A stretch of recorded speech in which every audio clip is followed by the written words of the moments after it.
தமிழ்நாட்டினுடைய நெல் களஞ்சியமாக விளங்கக்கூடிய தஞ்சை, திருவாரூர், நாகை ஆகிய மாவட்டங்களை பாலைவனமாக்கக்கூடிய ஒரு சூழல் உருவாகியிருக்கிறது. காவிரி நதிநீர் மேலாண்மை வாரியம் கொடுத்த தீர்ப்பின்படி மே, ஜூன், ஜூலை ஆகிய 3 மாதங்களுக்கும் சற்றேறக்குறைய 40 டிஎம்சி நீர் தமிழகத்துக்கு வந்திருக்க வேண்டும். குறிப்பாக ஜூன் மாதம் 12ஆம் தேதி ஆண்டுதோறும் துவங்கப்பட வேண்டிய குறுவை சாகுபடி இந்த ஆண்டு நடைபெறவில்லை.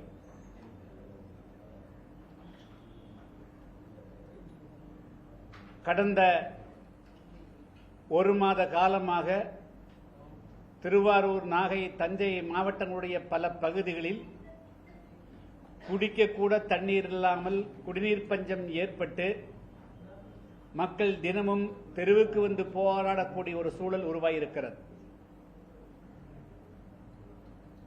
தமிழ்நாட்டுக்கு வந்து சேர வேண்டிய 40 டிஎம்சி தண்ணீரை பெற்றுத் தருவதற்கு உச்சநீதிமன்றத்தை தமிழ்நாடு அரசு அணுகியிருக்க வேண்டும், அல்லது காவிரி மேலாண்மை வாரியத்தை அணுகியிருக்க வேண்டும். ஆட்சி பொறுப்பேற்று 2.5 மாதங்கள் ஆன நிலையில்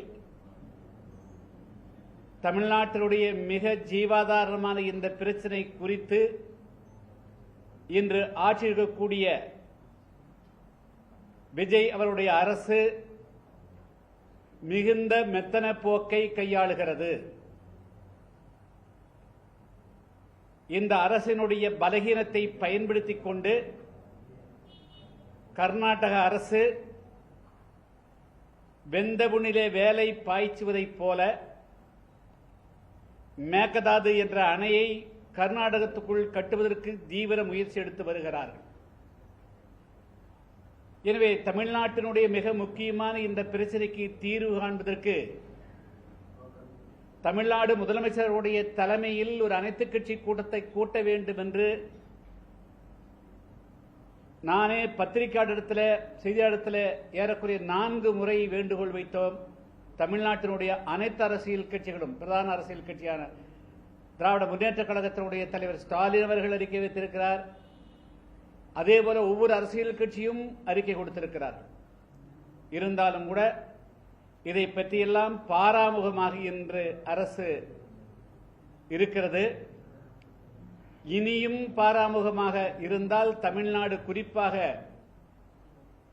தமிழ்நாடு ஒரு மிகப்பெரிய உணவு பற்றாக்குறைக்கு தள்ளப்படக்கூடிய ஒரு அபாய நிலை ஏற்படும். எனவே இதை தடுத்து நிறுத்துவதற்கு முதல்ல கர்நாடகத்திலிருந்து டிஸ்ட்ரஸ் பீரியட் என்று அழைக்கப்படக்கூடிய மிக வறட்சியான காலகட்டங்களில் தமிழ்நாட்டுக்கு வந்து சேர வேண்டிய தண்ணீரை பெறுவதற்கு ஆளுங்கட்சி எந்த முயற்சியும், அதாவது ஆட்சியாளர் எந்த முயற்சியும் எடுக்காத இந்த வேளையில் தமிழ்நாட்டினுடைய அனைத்து அரசியல் கட்சிகளும் ஒருமுகமாக தமிழ்நாடு அரசுக்கும் மத்திய அரசுக்கும் அழுத்தம் கொடுக்கக்கூடிய வகையில் வருகிற 1ஆம் தேதி, அதாவது ஆகஸ்ட் மாதம் 1ஆம் தேதி சனிக்கிழமை அன்று காலை 11 மணி அளவில் ஒரு அனைத்து கட்சி கூட்டத்தை ஏற்பாடு செய்திருக்கிறோம். அக்காடு ஓட்டலில் காலை 11 மணிக்கு இந்த கூட்டம் நடைபெறுகிறது. தமிழ்நாட்டிற்குரிய அனைத்து அரசியல் கட்சிகளுக்கும், பிரதான அரசியல் கட்சி, தேசிய அரசியல் கட்சிகள், மாநில அரசியல் கட்சிகள், எல்லா அரசியல் கட்சிகளுக்கும் அழைப்பு கொடுக்கப்பட இருக்கிறது. நானே பல தலைவரிடத்திலே பேசியிருக்கிறேன். அனைவருமே அந்த கூட்டத்திலே கலந்து கொள்வதற்கு ஒத்துக்கொண்டிருக்கிறார்கள். யார் என்பதை இன்னும் ஒரு நாளில் பட்டியலிடுவோம்.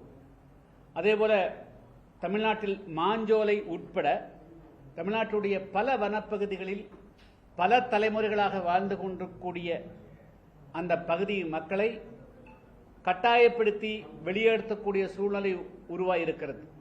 இப்பொழுது முதல்ல மாஞ்சோலையில் பிரச்சனை ஏற்பட்டது, அப்பொழுது யாரும் கண்டுகொள்ளவில்லை.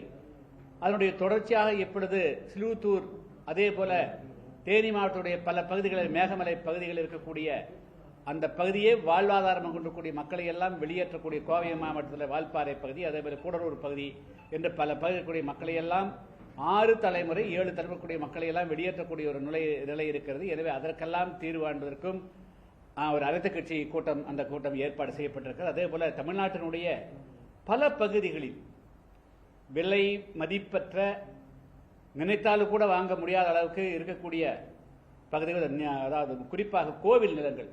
நான் கடந்த 3 தினங்களுக்கு முன்பு பழனி சென்றிருந்தேன்.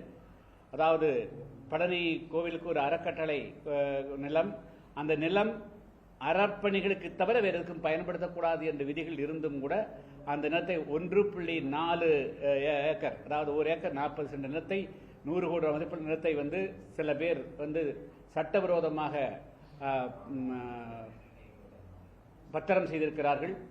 இன்று கூட மதுரை மீனாட்சி அம்மன் கோவிலுக்கு சொந்தமான நிலம் இப்பொழுது வந்து 19 பேர் வந்து பட்டா போட்டு செய்து வருகிறது. தொடர்ச்சியாக கடந்த 2 மாதத்தில் பல இடங்களில், அதே போல கரூர் பகுதியில் 3000க்கும் மேற்பட்ட ஏக்கர் நிலங்கள் என தொடர்ச்சியாக கோயில் நிலங்களே குறிவைத்து இந்த நிலங்கள் வந்து பத்திரப்பதிவு செய்து பட்டா மாறுதல் நடக்கக்கூடிய நிலையில் இருக்கிறது.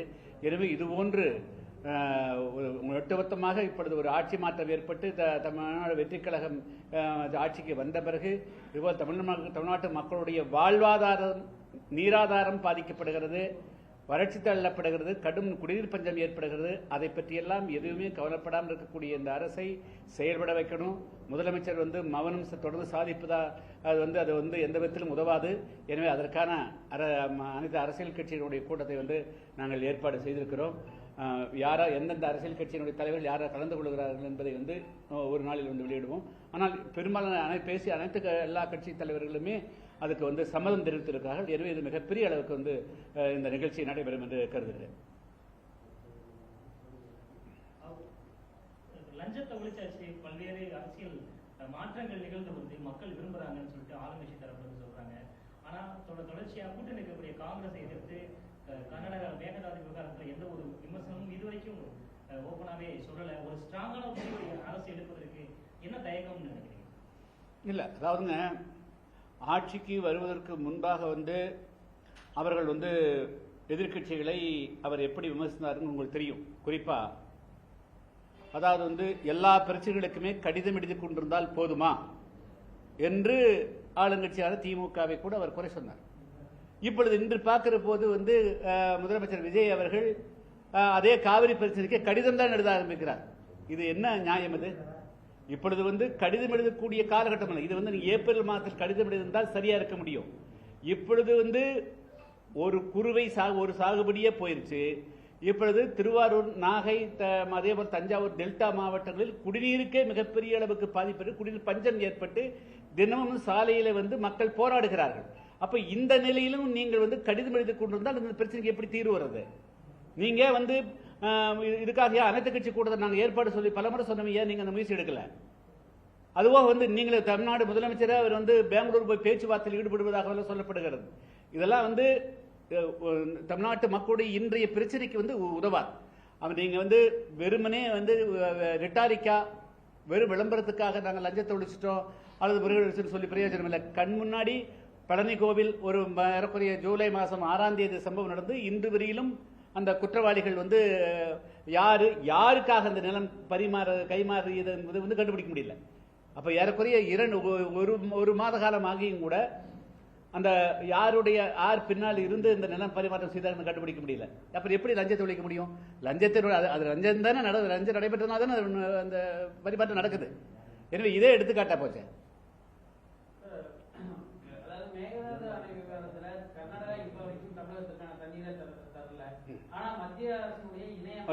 குறிப்பா வந்துங்க, மே மாசத்துக்கு 9.14 டிஎம்சி கொடுக்கணுங்க. ஜூன் மாசத்துக்கு 12 டிஎம்சி கொடுக்கணும். ஜூலை மாசத்துக்கு 20க்கு மேல கொடுக்கணும். 40 டிஎம்சி தண்ணி வருதுங்க கணக்கு பண்ணா. இதுல இன்னைக்கு வரலும் 1 டிஎம்சி கூட தண்ணி வரலைங்க. அப்ப எப்படி குறுவை சாகுபடின்றது? எப்படி காவிரி ஆற்றினுடைய எல்லாப்படை கம்ப்ளீட்டா வந்து நீர் வற்றி போச்சு. கீழே நிலத்தடி நீர் போனா உப்பா தண்ணி வருது, அந்த தண்ணி குடிக்கிறதுக்கு பயன்படாது. சோ அதனால வந்து குறைந்தபட்சம் இந்த ஷேர், இந்த டிஸ்ட்ரஸ் ஷேரை பெறுவதற்கு ஏன் வந்து தமிழ்நாடு முதலமைச்சர் வந்து இது வந்து ஒரு தீவிரத்தன்மை காட்டல? மத்திய இணையமைச்சர் மேகதாது பகுதியில் அணைகள் நடத்துவதற்கு தமிழகத்தினுடைய அனுமதி தேவைன்னு சொல்லிட்டு ஒரு மத்திய இணையமைச்சர் பேசியிருக்காரு. 2 மாநிலங்களுக்கு இடையேயான இந்த பிரச்சனை தீர்த்து வைக்க வேண்டியது மத்திய அரசு இருக்கும். அவர்களுடைய இப்படி பேசுவதை எப்படி பார்க்கணும்? சரி, இப்பதான் வந்து ஒரு நாடாளுமன்ற உறுப்பினர் தார வார்த்தாங்க. தமிழ்நாட்டுடைய நாடாளுமன்ற உறுப்பினரை காங்கிரசுக்கு தார வார்த்தாங்க. அந்த நாடாளுமன்ற உறுப்பினர் தமிழ்நாட்டினுடைய பிரதிநிதியாக தமிழ்நாடு மக்களுடைய வாக்குகளால் தேர்ந்தெடுக்கப்பட்ட சட்டமன்ற உறுப்பினராக தேர்ந்தெடுக்கப்பட்ட அந்த நாடாளுமன்ற பிரவீன் சக்கரவர்த்திங்களா, அந்த நாடாளுமன்ற உறுப்பினர் தமிழ்நாட்டு மக்கள் இப்படி வந்து காவிரி நதிநீர் மேலாண்மை வாரியத்தை தெளிவா சொல்லியிருக்கிறது.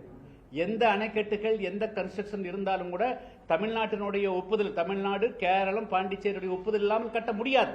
அப்படி இருக்கிற போது நாடாளுமன்றத்தில் ஒரு இணையமைச்சர் வந்து சொல்லுகின்ற பொழுது உண்மையாக அந்த நாடாளுமன்ற உறுப்பினர் எழுந்து அது எதிர்ப்பு தெரிவிச்சிருக்கணுமா இல்லையா? அப்போ வந்து நீங்கள் பதவி வாங்குவதற்கு நீங்க தமிழ்நாட்டை பயன்படுத்துவீங்க, தமிழ்நாட்டு மக்களுடைய வாக்குகள் வேணும், தமிழ்நாட்டு சட்டமன்ற உறுப்பினர் பதவி வேணும். ஆனால் தமிழ்நாட்டு உரிமை வருகிற போது வாய் மௌனம் காப்பீங்களா? சட்டமன்றத்தில் தனி தீர்மானம் நிறைவேற்றப்பட்டோம், நடுவர் மன்றம் அமைக்கணும்னு ஒரு மனதான் அனைத்து கட்சிகளும் தீர்மானம் நிறைவேற்ற பிறகும் முதலமைச்சர் பிரதமரை சந்திக்கலன்னு குற்றச்சாட்டு வைக்கப்படுது.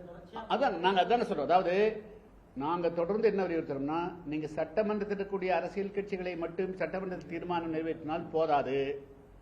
தமிழ்நாட்டில் சட்டமன்றத்துக்கு வெளியேயும் எண்ணற்ற அரசியல் கட்சிகள் இருக்கின்றன, விவசாய சங்கங்கள் இருக்கிறது, சமூக ஆர்வலர்கள் இருக்கிறார்கள். எல்லோரையும் அழைத்து எல்லோருடைய ஒப்புதலோடு எல்லோரையும் அழைத்துக் கொண்டு டெல்லி சென்று பாரத பிரதமர் அவருக்கு அழுத்தம் கொடுத்தால்தான் இது வந்து நம்முடைய உரிமை பெற முடியும். அதே போல காவிரி மேலாண்மை வாரியத்திலும் முறையிடணும், அதே போல சுப்ரீம் கோர்ட்டுக்கும் போகணும். ஸோ எல்லா வழிகளிலும் நாம் வந்து தாக்குதல் தொடுத்தா தான் தமிழ்நாட்டுடைய உரிமையை பெற முடியுமே தவிர கையை கட்டி கொண்டு வாயை போற்றிக் கொண்டு மௌனம் சாய்த்தால் மௌனசாமியாராக இருந்தால் நிச்சயமாக தமிழ்நாட்டு மக்களுக்கு உரிமை வராது. அடுத்த மாதம் வந்து கர்நாடக முதலமைச்சர் சந்திக்க போறாரு சொல்றாங்க. முதலமைச்சர் இது குறித்து பேச போறாரு இல்ல, அந்த முயற்சி தவறானது. விஜய் அவர்கள் சட்ட ரீதியாக சட்ட ரீதியாகத்தான் தீர்க்கணும். பேச்சுவார்த்தையின் மூலமாக வந்து இது தீர்க்க முடியாது. இது மிகப்பெரிய அளவு தொடர்ந்து பேச்சுவார்த்தை தோல்வியானால் முதலமைச்சரே வந்து பேசியாச்சுன்னு சொன்னால் அப்ப அதுக்கு பிறகு தமிழ்நாட்டினுடைய உரிமை பறிபோய்விடும். அதனால எந்த காரணத்தை கொண்டும் தமிழ்நாடு முதலமைச்சர் அவர்கள் கர்நாடகம் சென்று கர்நாடகத்தினுடைய முதலமைச்சரை, அது மேகதாது அணைக்கட்டுக்காக போனாலும் சரி, காவிரி நீரை பெறுவதாக போனாலும் சரி, இரண்டுமே தவறானது. தமிழ்நாடு அரசு உச்சநீதிமன்றத்தை அணுக வேண்டும், காவிரி நதிநீர் மேலாண்மை வாரியத்தை அதே போல ஒழுங்காற்று ஆணையத்தான் அணுக வேண்டும் தவிர இந்த விதமான பசப்புதான பேச்சுவார்த்தைகள், அரசியல் ரீதியாக லாபம் தரக்கூடிய பேச்சுவார்த்தைகளை தவிர்க்க வேண்டும். அரசியல் கொள்கை ரீதியாகவே எதிரெதிரே இருக்கக்கூடிய காங்கிரஸ், பாஜக உள்ளிட்ட மத்திய அமைச்சர்களை நேற்று கூட அனைத்து கட்சி கூட்டமாக டெல்லியில கூட்டியிருக்காங்க. இது தொடர்ச்சியா மேகதாது அணைக்கட்டு தொடர்பாக மத்திய அரசுக்கு அவங்க அழுத்தம் கொடுக்க தயாராயிட்டாங்க. இன்னொரு பக்கம் குறுவை சாகுபடி போயிட்டு போச்சு. இவங்க எந்த நடவடிக்கை எடுக்க மாட்டாங்க, மேலாண்மை ஆணையத்தை அணுகல, உச்சநீதிமன்றத்தை அணுகல, என்ன என்ன எதற்காக இவ்வளவு தாமதப்படுறாங்க? இல்ல, அவங்க வந்து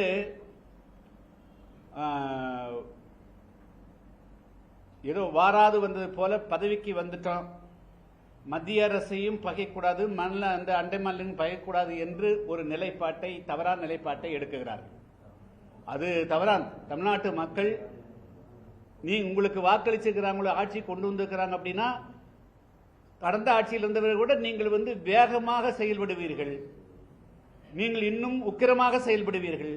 தமிழ்நாட்டு உரிமையை வந்து கடிதம் எழுதாமல் நீங்கள் போராடி திரைப்படத்தில் எப்படி சண்டை போட்டு நீங்கள் வெற்றி பெறுகிறீர்களோ அதே போல இங்க வந்து மக்களுடைய ஆதரவோடு நீங்கள் வந்து மத்திய அரசை கடுமையாக சாடி மாநில அரசோடு சண்டை போட்டு உரிமை பெற்று குறிப்பிட்டிருந்ததுக்காக தான் ஆட்சி கொடுத்துக்கிறாங்க. அப்ப நீங்க அதை செய்யணும் இல்ல, பிராக்டிகலா செய்யணும் இல்ல, உங்களுக்கு அதுக்காக தான் உங்களை வந்து உட்கார வச்சிருக்கிறாங்க.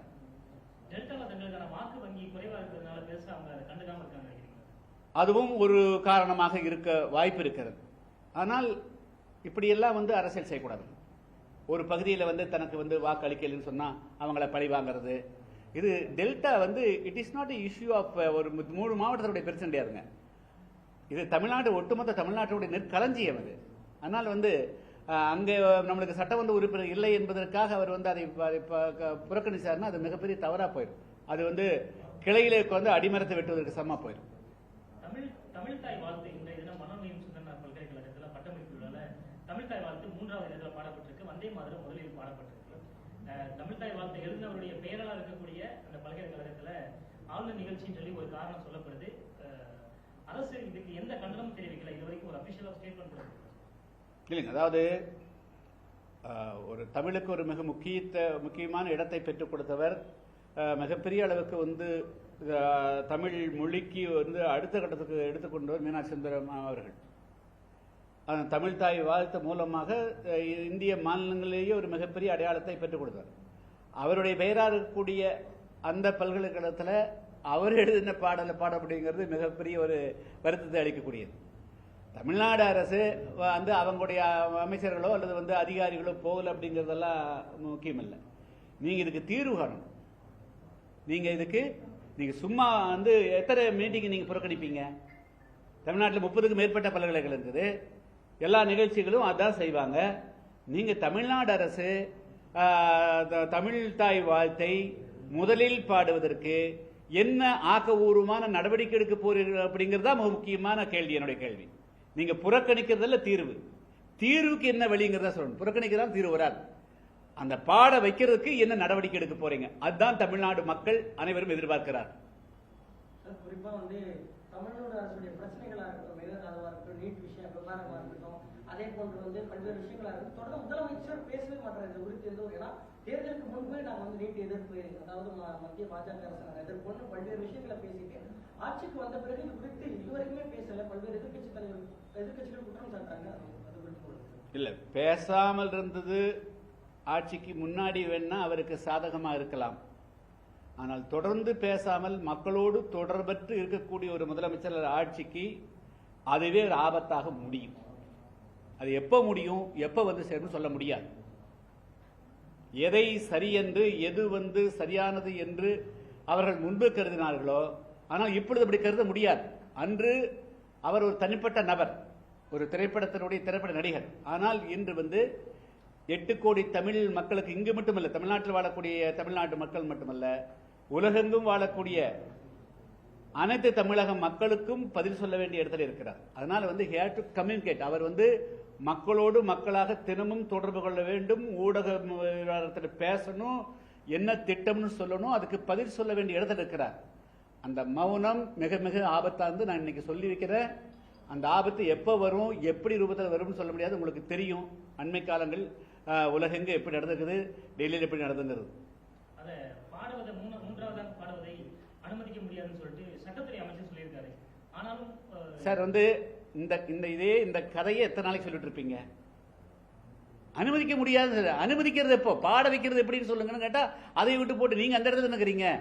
அது நானும் நீங்களும் சொல்லலாம், ஒரு பத்திரிகையாளர் சொல்லலாம், ஒரு சமூக ஆர்வலர் சொல்லலாம். ஆனால் you are sitting in a position. நீங்க அதிகாரம் இருக்கக்கூடியங்க. தமிழ் தாய் வாழ்த்தை முதலில் பாட வைப்பதற்கு உண்டான திட்டம் என்ன உங்களிடத்தில் இருக்கு, செயல்பாடு என்ன இருக்கு, அதையும் நீங்க சொல்லுங்க. அதை விட்டு போட்டு கதை பேசிட்டு இருக்கிறீங்க. கரூர்ல வந்து அந்த கூட நெரிசல இருந்தவங்களுக்காக வழங்கப்பட்ட அரசு பதவி அப்படின்றத உயர்நீதிமன்றம் தடை வச்சிருக்கு. நான் ஏற்கனவே முதலியே சொல்லிட்டேன். அரசு நீல ஸ்வீட் செய்யக்கூடாதுங்கிறது ட்வீட் போட்டேன். அது அப்படிதான் பண்ண முடியும். அது வந்து தவறான நடைமுறையை வந்து எப்படி உயர்நீதிமன்றம் ஏற்றுக்கும், அது உச்சநீதிமன்றம் போனால் ஏற்றுக்காது. தவறான நடைமுறைகளை இந்த அரசு வந்து செய்யக்கூடாது. இந்த அரசு வந்து வந்ததுலேருந்து ஒரு செயல் கூட வந்து ஒரு சக்சஸாக செய்யலை. நீங்கள் அப்பாயின்மெண்ட், செயலாளர் அப்பாயின்மெண்ட் பண்ணுறீங்க, அடுத்த நாள் வாபஸ் பண்ணணும் வச்சுங்களா.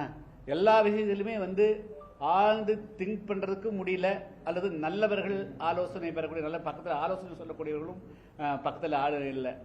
ஸோ அதனுடைய விளைவாக எடுக்கக்கூடிய முடிவுகள் வந்து எல்லாமே தோல்வியில் முடிகிறது. ஓகே.